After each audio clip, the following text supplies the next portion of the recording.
My dear brothers and sisters, let me begin by saying that life is not always moved by great winds or towering waves. Sometimes it is shifted by the quiet, consistent habits we choose to plant within our days. I once discovered, not through grand speeches nor endless philosophies, but through 5 simple habits, that a week can change the soul. Yes, just 7 days, 7 sunrises and 7 sunsets were enough to show me the power of discipline married to faith and action laced with love. My beloved, there is a holy secret hidden in the hush of the morning, a treasure that the world too often rushes past.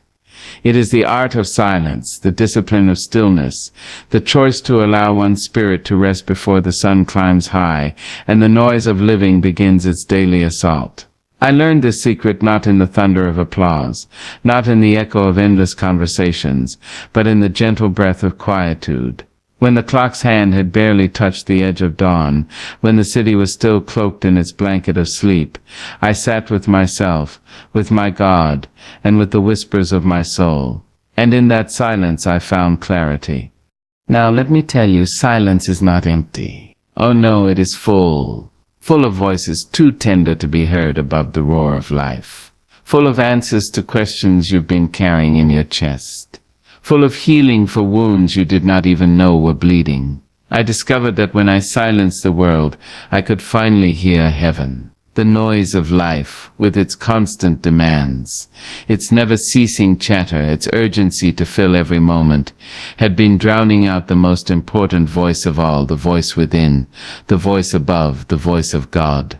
It was in silence that I began to hear him saying, "You are enough. You are mine. You are loved." And oh, what a revolution that was.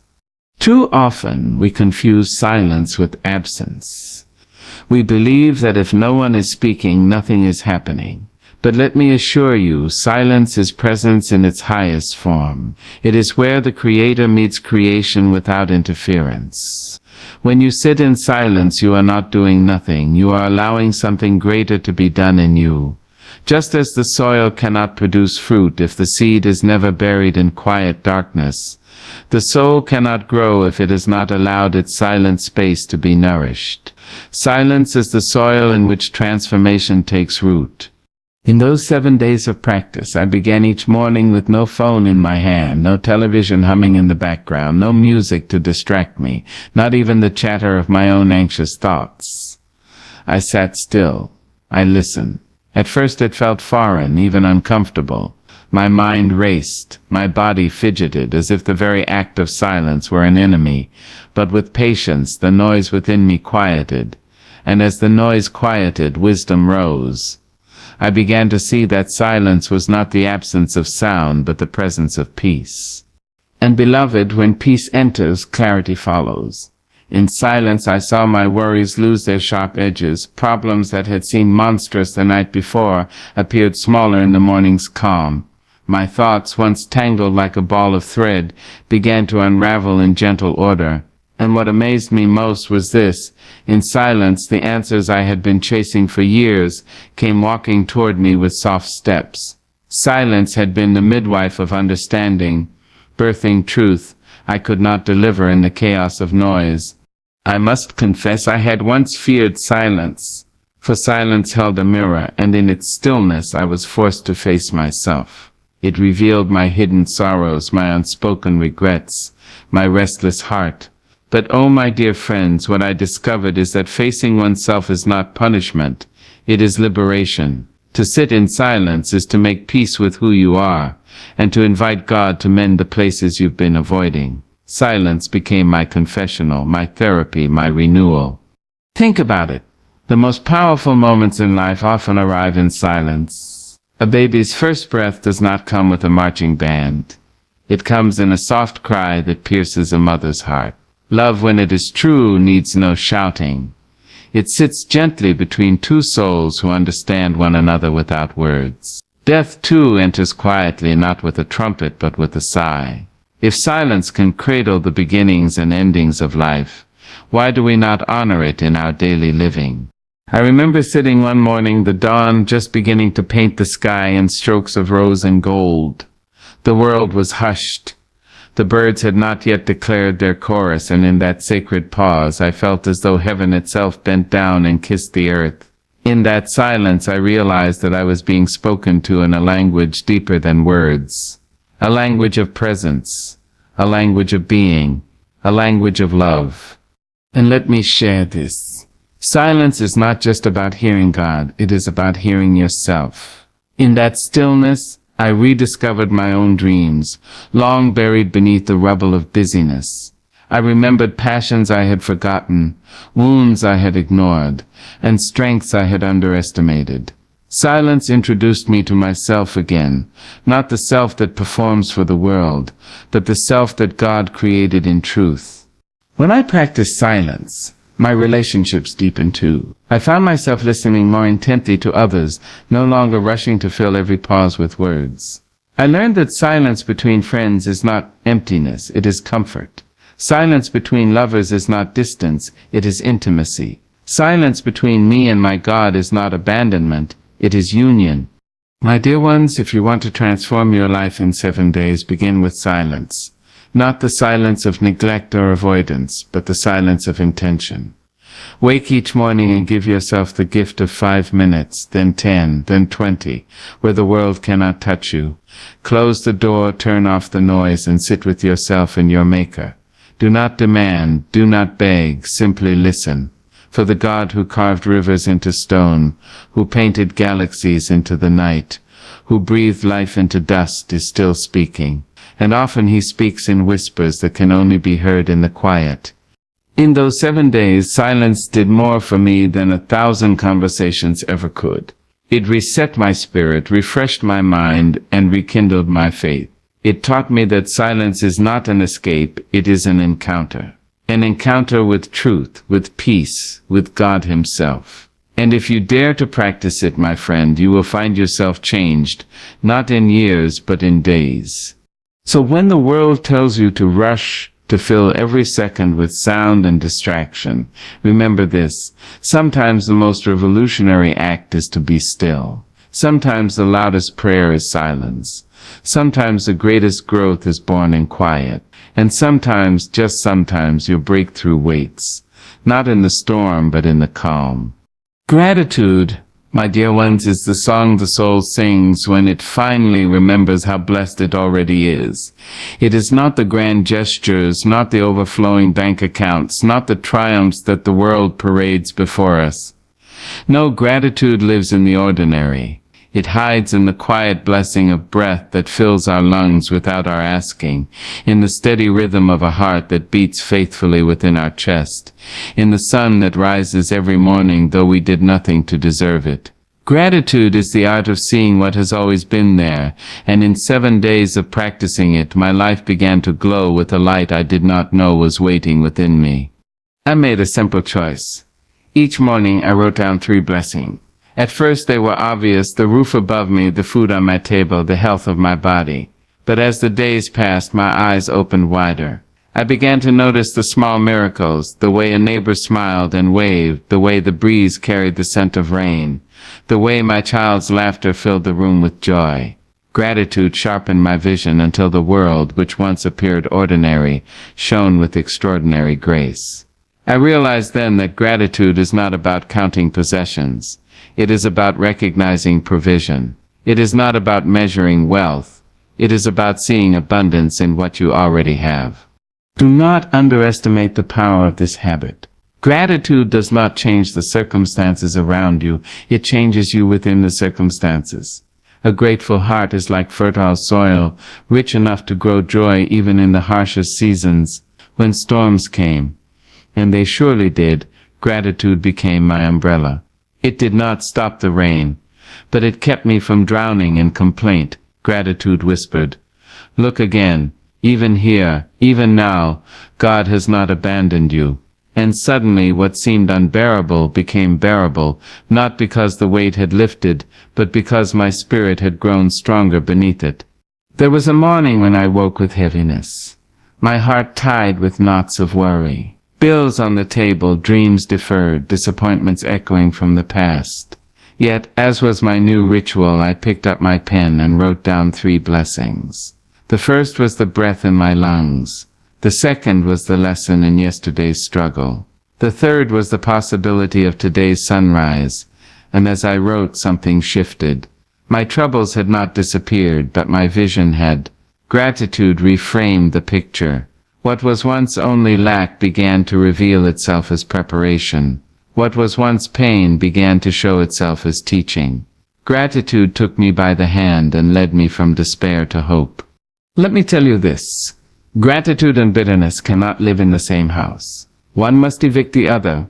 When you practice gratitude, you are choosing joy over envy, peace over anger, hope over despair. A grateful heart has no room for comparison, because it is too busy rejoicing in what it already holds. And when envy tried to creep into my spirit, gratitude stood at the door like a guard, saying, "Not here, not today." In 7 days I found my spirit lighter, my smile easier, and my laughter freer, all because I had chosen to notice what I once ignored. Gratitude also drew me closer to people. I began to say thank you more often, not only to God but to those around me. Thank you to the friend who called when I was low.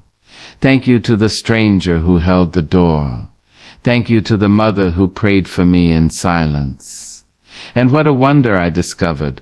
Gratitude multiplies when it is spoken aloud. The more I gave thanks, the more blessings appeared. It was as though gratitude polished the mirror of my life until it reflected goodness back at me. And beloved, gratitude is a holy act. When we whisper, "Thank you, Lord," we are acknowledging that nothing we have is ours by right but by grace. Gratitude is the language of humility. It bows its head and says, "I did not earn this, but I receive it." And in that humility, doors open. For a grateful heart attracts more of heaven's favor, just as dry earth welcomes rain. When I lifted my hands in thanksgiving, I found blessings pouring in, not always in riches, but in peace, in strength, in courage, in opportunities I had never imagined. There were moments, too, when I struggled to find anything to be grateful for. Days when sorrow overshadowed joy, when loss cut deep. But even then, gratitude whispered, "Look closer." And I found that even in grief I could be grateful for the love I once held. Even in loneliness I could be grateful for the lessons solitude taught me. Even in failure I could be grateful for the strength to try again. Gratitude does not deny pain, it redeems it. It does not erase hardship, it transforms it. And I tell you this truth, gratitude is contagious. When you live with a grateful spirit, others around you cannot help but catch it. They see your joy, your resilience, your peace, and they ask, "What is your secret?" And you smile and say, "I count my blessings." Gratitude becomes a light in dark places, a testimony that shines brighter than any sermon. For it is one thing to say God is good, and it is another to show it by living with thanksgiving in your heart. Each night as I lay my head down, I repeated the practice. I looked back over my day, not for what had gone wrong, but for what had gone right. And in doing so, I found myself sleeping lighter, dreaming sweeter. Worry lost its grip because gratitude had already claimed the last word of my day. And when morning came, I woke not in dread but in expectation, for gratitude had trained my eyes to search for blessings yet unseen. 7 days, my friends. That was all it took for gratitude to rearrange the furniture of my soul. It moved despair out of the center and placed joy in its seat. It lifted worry from the floor and set peace upon the table. It swept out bitterness and replaced it with hope. Gratitude redecorated my heart until it looked more like a sanctuary than a prison. So I say to you, if you wish to change your life, begin by saying thank you. Say it when you rise, say it when you eat, say it when you walk, say it when you lie down to rest. Write it, sing it, whisper it, live it. For gratitude is not just a habit, it is a way of seeing. And when you learn to see with grateful eyes, you will discover that life itself is a gift too grand to ever take for granted. Movement, my beloved, is not merely the bending of the body or the flexing of muscle. It is the honoring of the sacred vessel that carries your soul through this world. Too long did I treat this body as if it were a burden, as if it were simply a shell to drag from one task to the next. But when I began to move with intention, when I began to stretch these arms, to strengthen these legs, to let my breath rise and fall in rhythm with life itself, I discovered something profound. Movement was not punishment. It was worship. It was gratitude made visible. It was a declaration that I valued this gift God had given me, this temple of flesh and bone, and I would treat it as holy. The first day I rose early to move, my body groaned, my limbs resisted, my back argued, my mind whispered excuses: stay in bed, rest a little longer. You are too tired. But I silenced those voices with a firm truth. Tiredness is not cured by more sleep alone. It is healed by the renewal of energy, and energy is birthed through movement. So I stepped out into the cool morning air and walked. Just walked. And with every step I felt the weight of yesterday loosen its grip. My thoughts, once cluttered, found order in the rhythm of my footsteps. My worries, once heavy, grew lighter with the pace of my breathing. Movement, I realized, was medicine not just for the body but for the mind and spirit. In those 7 days I treated exercise not as a chore but as communion. Each stretch of my arms was a reaching toward heaven. Each deep breath was an exchange between me and the Creator, the giving of my weariness, the receiving of His strength. Each beat of my heart reminded me that life was flowing, still flowing through my veins. And when sweat fell from my brow, I saw it not as suffering, but as the body's song of release, letting go of toxins, of tension, of yesterday's sorrow. Movement became my prayer, one that did not need words. Too many of us wait until sickness comes knocking before we honor the body. Too many of us think care for the body is vanity, when in truth it is stewardship. For what good is it to pray for long life if you do not nurture the vessel meant to carry you through it? What good is it to dream of serving others if your body cannot carry you to them? What good is it to hope for joy if your body, tired and aching, pulls your spirit down with it? In those 7 days I discovered that movement is not selfish, it is necessary. When you care for your body, you are not only blessing yourself, you are blessing everyone who depends on you. And all my dear friends, movement has memory. When I stretched my arms wide, I thought of my ancestors who bent their backs in fields but never let their spirits break. When I lifted my chin, I felt the dignity of those who walked tall even when the world tried to bow their heads. Movement connected me not only to myself but to the lineage that birthed me. It whispered that I carry within me the resilience of those who came before, and each step forward was a tribute to their endurance. The beauty of movement is that it requires no wealth, no fancy equipment, no perfect setting. It asks only for your willingness. You can move in a grand gym or on the narrow path behind your home. You can dance in your living room, sway in your kitchen, stretch beneath the open sky. The body does not ask for perfection, it asks for participation. And every time you choose to move, no matter how small the effort, you are saying yes to life. By the 3rd day, I noticed my spirit rising with my body. My energy carried me into the day with strength I had not known before. My focus sharpened, my mood brightened, my laughter came more easily. Movement had tuned my body like an instrument, and suddenly my whole being was in harmony. The aches I had carried as quiet companions began to ease, replaced by a surprising vitality.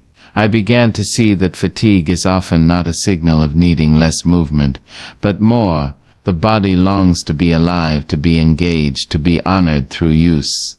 And there is a joy, too, in moving with others. One evening I walked with a friend and our conversation flowed as freely as our footsteps. The rhythm of our pace gave rhythm to our words, and in that simple act I realized that movement builds community. It connects souls without effort, just as dancers find one another's rhythm on the floor. Movement is not only healing, it is bonding.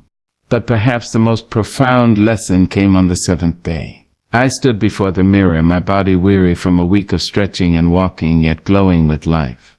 I touched my chest where my heart beat strong, and I whispered, "Thank you." For too long I had spoken to my body only in complaint, too slow, too heavy, too tired. But now I spoke in gratitude. Thank you for carrying me. Thank you for healing me. Thank you for not giving up on me even when I neglected you.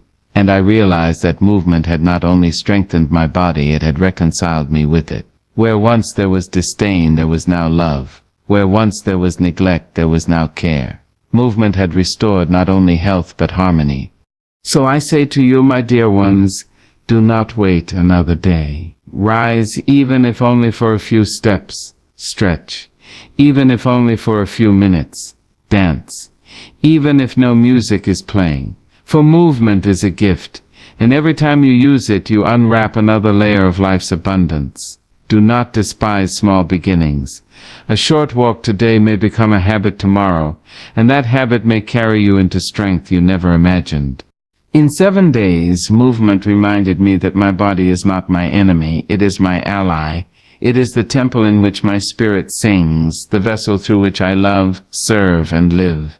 To move is to honor God, to thank Him for the breath that fills me, the bones that hold me, the muscles that carry me.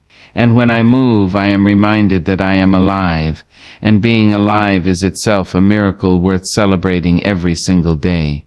Kindness, my beloved, is a quiet force that moves like wind through the trees, gentle, unseen, yet powerful enough to shift the direction of a soul. It does not need applause, it does not ask for recognition, it does not wait for the perfect moment to perform its work. Kindness is the language of heaven spoken through human lips, the outstretched hand of God reaching into another's day. When I made kindness a deliberate habit for 7 days, my eyes opened to a truth I had long overlooked. Kindness does not only bless the one who receives it, it transforms the one who gives it. The first day I chose something simple. I smiled at a stranger in the marketplace, not a polite, fleeting curve of the lips, but a smile that said, "I see you. You are not invisible." And the way that stranger's face lit up, the way the corners of their eyes softened, told me that smile had carried weight. It was then I understood kindness need not be grand to be holy. A word of encouragement, a door held open, a patient ear, these small acts ripple far beyond the moment, echoing into hearts we may never fully know. On the second day, I picked up the phone to call a friend I had not spoken to in too long. My intention was simple: to listen. I did not rush to offer advice. I did not hurry to fill silence with words. I just listened. And in the listening, I gave a gift rarer than gold, the gift of presence. For kindness is often not in what we give, but in the way we make space for another soul to breathe. When that friend wept softly on the other end of the line, I realized that kindness is not always about solving, but about standing beside. The third day taught me a harder lesson. Kindness is not selective. It cannot only be offered to those who are easy to love, those who agree with us, those who treat us well. No, true kindness is tested when it must be extended toward the difficult, the cold, even the unkind. I crossed paths with someone who had spoken harsh words about me in the past. My instinct was to turn away, but instead I met their gaze, nodded, and wished them peace. That act did not change them, but it changed me. For kindness, I learned, is not about control, it is about freedom. It frees us from bitterness, from the chains of vengeance, from the heaviness of holding grudges. By the fourth day, kindness had become more than an action, it was becoming a way of seeing. I noticed the tired cashier whose smile was forced, and I told her, "I appreciate you." I noticed the child who lingered quietly at the edge of the playground, and I beckoned him into the game. I noticed the elder walking slowly across the street, and I slowed my own pace to match his. Kindness sharpened my vision, made me attentive to needs I had overlooked. It was as if practicing kindness cleared the fog from my eyes, and suddenly the world was filled with opportunities to bless. And my dear ones, kindness is contagious. On the fifth day, I held the elevator for a woman rushing with her hands full. She smiled in relief and thanked me. Moments later, I watched her bend down to pick up something another had dropped. And so the chain continued. A single act multiplied into another and then another. Kindness has a way of reproducing itself, of spreading without end. It is like a seed scattered on the wind. You never know where it will land, but it will surely grow. The sixth day brought me face to face with an even deeper truth. Kindness is not only outward, it must also be inward. Too often we are generous to others, but cruel to ourselves. We speak words of encouragement to strangers, yet whisper words of criticism to our own souls. So on that sixth day, I practiced kindness toward myself. I looked in the mirror and said, "You are worthy. You are enough." I allowed myself to rest without guilt, to forgive my past without chains, to celebrate my small victories without shame. And in doing so, I felt a new freedom rise in me. For how can we pour kindness into others if our own cup runs dry? To be kind to oneself is not selfish. It is preparation to be kind to the world. By the seventh day, kindness had become not just a habit but a rhythm in my spirit. It was no longer about choosing a single act to perform. It had woven itself into the fabric of my being. I found myself kinder in thought, kinder in speech, kinder in action. And I realized something profound. Kindness is not a performance, it is an identity. It is not something we do, it is something we become. Beloved, let me remind you, kindness does not always look the same. Sometimes it is soft, like a gentle word. Sometimes it is strong, like standing up for someone who has no voice. Sometimes it is sacrificial, like giving when you yourself have little. And sometimes it is quiet, like holding your tongue when anger tempts you to lash out. In all its forms, kindness is divine, for it reflects the very heart of God. And hear me when I say this, kindness is never wasted. You may feel that your effort was overlooked, that your words were unheard, that your gesture was forgotten. But kindness plants seeds unseen, and those seeds bloom in seasons you may never witness. A child who receives kindness grows into an adult who offers it. A stranger uplifted by kindness carries it into their own family. A single act of kindness today may heal a wound generations from now. In 7 days of choosing kindness, I discovered that the world does not need more wealth, more power, more brilliance. It needs more hearts willing to be kind. And that is within all of our reach. You may not be able to change the whole world, but you can change the world of one person. And sometimes that is enough. So I urge you, begin with something small. Write a note. Offer a smile. Speak gently where harshness might be easier. Forgive when revenge seems justified. Rest when you are weary, and let that rest be an act of kindness to yourself. For when you practice kindness, you align yourself with the greatest truth, that love is the highest calling of humanity. 7 days was all it took for kindness to reshape me. 7 days to realize that kindness is not weakness but strength. 7 days to learn that kindness is not extra but essential. And I promise you this, if you choose kindness as a daily practice, not only will you change the lives around you, but you will find your own life lifted into a gentler, holier light. Focus, my dear ones, is the art of directing your soul toward purpose, of narrowing the beam of your attention until it shines like a torch against the shadows of distraction. In a world that screams for our time, that scatters our energy into fragments, that demands we stretch ourselves in 1,000 directions at once, focus is the quiet rebellion that says, "No, I will not be pulled apart. I will center myself on what matters, and I will not be moved." When I chose focus as a habit for 7 days, I learned that it is not simply about productivity, it is about power. It is about reclaiming the strength of a mind and heart united in purpose. On the first morning, I wrote down 3 things I would give my attention to and 3 things I would release. For too long, I had carried the weight of both what mattered and what did not, all tangled together. But focus is a gardener, cutting away weeds so that fruit may grow. As I made my list, I felt a new clarity take root.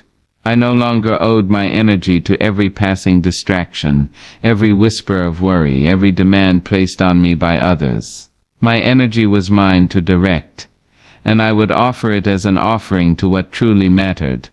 Focus taught me something powerful. Not everything deserves your attention. Some battles are not yours to fight. Some storms are not meant for you to stand in. Some doors are closed not because you are weak, but because they were never yours to walk through. And when I stopped scattering myself in places where my presence was not needed, I found new strength for the path that was truly mine.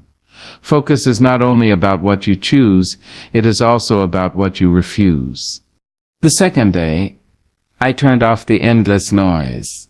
I silenced the phone, closed the screen, and set aside the chatter of voices that were not feeding my spirit. In that quiet, I found I could hear my own thoughts again. And not just my thoughts. I could hear God's direction. Focus is the practice of tuning your inner ear to what is essential, of listening to the still, small voice instead of the loud, clamoring world. When I let go of distractions, I discovered wisdom that had been waiting patiently for me to finally pay attention.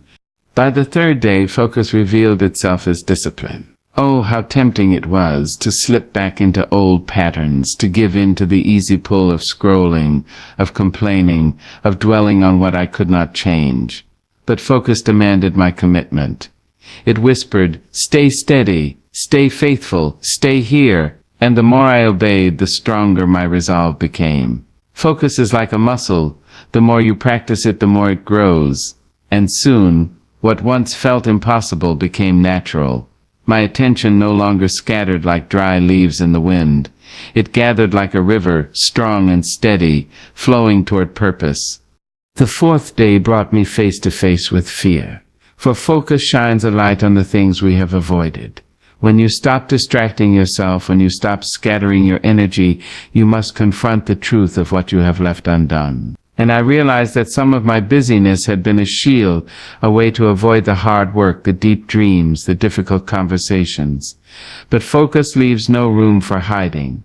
It says, if this matters, give it your heart. If it does not, release it. And in that clarity I found courage.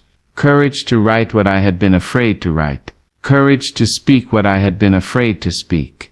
Courage to do what I had been afraid to do. By the fifth day, I saw how focus simplifies life. Decisions once complicated became clear when weighed against my true purpose.